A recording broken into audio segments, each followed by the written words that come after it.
This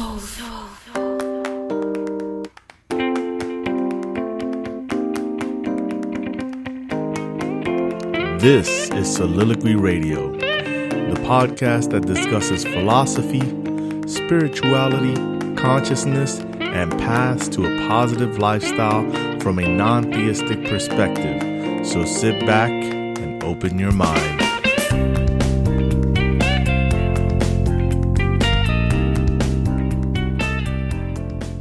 All right, welcome back, everyone, to another episode of Soliloquy Radio. How you doing? I'm your host, as always, Otis Ayala. And this week, as the title goes, we're talking about spiritual awakening misconceptions. Yeah, that's right, spiritual awakening misconceptions. And the reason I chose this subject is because there are a lot of people out there that ask a question and ask questions about this topic. And there seems to be a lot of confusion about this topic.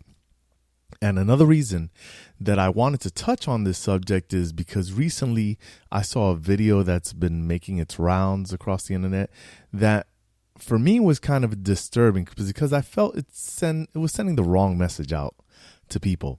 And in this video, it showed a girl sitting in a yoga pose, very peaceful, and it said what people think spiritual awakening is like. And in the next scene, it says what spiritual awakening is actually like. And the girl in the video is now jumping and squirming and just all over the floor. And she literally like an Exorcist movie. And to me, this was really kind of even disturbing to watch because I feel it sends a very warped view of what spiritual awakening is and what you should expect out of a spiritual awakening. I've also seen a lot of memes that express this same type of view. Now, I myself did not experience anything like that when I awakened. And to be honest with you, no one in my initial circle really experienced anything like what the video expresses. And that's because the video and many other people out there are sending out the wrong message of what this experience is like, whether it's on purpose or due to their confusion or lack of understanding regarding the subject. Doesn't matter what it is, it's still misinformation. So for the sake of argument, we're going to clear the air on this subject. Now, while the experience or awakening can come with a lot of different emotions, and for the most part is a very personal experience and can vary from individual to individual. This variance is due to the individual and the environment, but not the awakening itself. So you can't go around saying that awakening should be same for everybody. And this thing that you're experiencing should be what everybody is experiencing. So firstly, a spiritual awakening is not a single event. It doesn't happen in a glorious instant that you go from ignorance to enlightenment and all your chakras light up in unison and the clouds part and you start levitating and Kundalini happens and somehow you become this all-knowing being. That's just not how it occurs. It can take weeks, months, it could take years. Myself personally, I would even argue that it is really a never-ending process. And there can be a lot of anxiety and troublesome emotions associated with awakening. But these are not actually due to the awakening, not the awakening itself. They come from other things like the ego and not being able to let go and not being able to properly deprogram yourself. That being said, I wanted to understand what these numerous people out there were actually going through and the reason for it.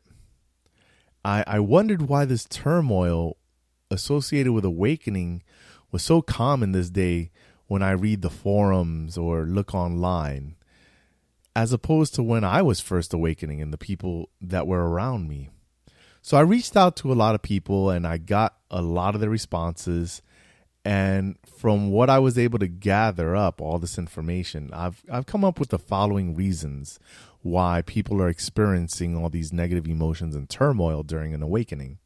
And the three reasons are: 1, unpreparedness; 2, new social environment; and 3, the emperor's new clothes. So while the process of awakening has always been the same, It's the times and mental perspectives of people that have changed throughout that time. So before we get into the 3 reasons, I want to give you a little story. And this is a story in which there's a small mountain and there's a trail leading to a cliff face that is said to really give you a view of the world that can put all your life into perspective. At the foot of this mountain is a woman who's been preparing physically and mentally several months for this trip.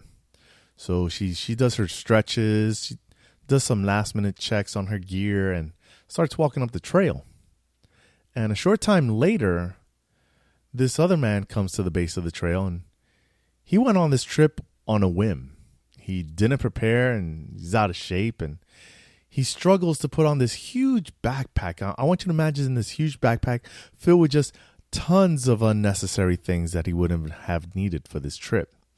So I want you to imagine him putting this huge backpack on, and now he's trudging onward onto the trail. Now this woman, she's making a comfortable pace. She's enjoying her surroundings and comes up to a part of the trail where it's partially blocked by cactuses on both sides. And she makes her way past them carefully. And as she does, she stops to take in the aroma of the cactus flowers. Now, the man is already breathing hard when he arrives to the same point. But so scared of getting pricked, he's uneasy going through. And he sees some movement out of the corner of his eye, which ends up being a lizard, and it frightens him. And he jumps back, and as he jumps back, his backpack hits the cactus, and he just gets so scared that he starts running away, thinking that the lizard was some poisonous snake, and he leaves his backpack tangled in the cactus. Further up, the woman, she sees a rock outcropping directly above the trail, and the silhouette reminds her of her grandmother and brings her back tons of good memories. So she decides to take a break under its shade and have a drink of water from her canteen. As she does, she spots a hawk alongside of the mountain. So she closes her eyes and stretches out her arms and takes a deep breath of the clean, fresh air and imagines being like the bird, free in the wind. At this point, the man gets to the same part. He's parched of thirst because his canteen got left behind. And he sees this outcropping, the same outcropping, and he fears that it's going to tumble soon and it'll kill him. And he sees the bird and mistakes the bird for a vulture who in his mind is sure that he's just waiting for the man to die so he can pick the meat off his bones. So in a hurry, he just scurries off without taking a rest. And finally, the woman reaches the cliff. She sets her bag down and enjoys the view and reflects on what a beautiful journey it was on the way up. But all of a sudden, she's interrupted by a man crawling on his hands and knees, clothes ripped, drenched in sweat, and breathing hard, saying, "Oh, thank goodness, please call a rescue team. This mountain has been trying to kill me." Okay. This story illustrates how we can have a different experience of the same thing. These two people had extremely different experiences, but the mountain, the trail, the cliff, they were all the same. They didn't change. And just like the mountain, the awakening doesn't change. It is what it is. What is different is the individual perspective. What is different is the extra baggage that you bring with you. You have to have a mental preparation for a spiritual journey and a spiritual awakening. If not, your unnecessary baggage, all that stuff that you bring with you, all that stuff that you don't let go, your ego, your fears, your self-doubt, your thoughts of unworthiness, your fear of judgment, of rejection, all these concepts handed to you from other people and institutions and supposed authorities, all these things play in your mind and your ego uses them against you. So how and why do people end up being unprepared? It's because we have become a society of instant gratification. We think that enlightenment is just a YouTube video away. Well, here's a news flash, people. It's not. It took Siddhartha 6 years after leaving the palace, and 45 days sitting under a Bodhi tree, meditating to achieve enlightenment. Why would anybody think that it's a 5-minute video away for themselves? Society these days, the society we live in, now desires the end product so much, they bypass everything needed to get there. They want the end product, but don't want to do steps 1 through 8 to get there. That's how come in this society we have a pill for everything, because nobody wants to actually do the hard work. They fail to comprehend that the beauty is the journey itself. The beauty of enlightenment, the beauty of spiritual awakening isn't the ending. The beauty is the journey, what you do on your way to get there, what you see, what you take in, what you observe. That's the beauty. And these people are rushing to an awakening without any knowledge of self. And then the only contact they have for support is the Facebook group that they joined. And we all know how Facebook advice goes. And this brings me to the next reason that people are feeling this type of turmoil. And it has to do with the social environment or lack thereof.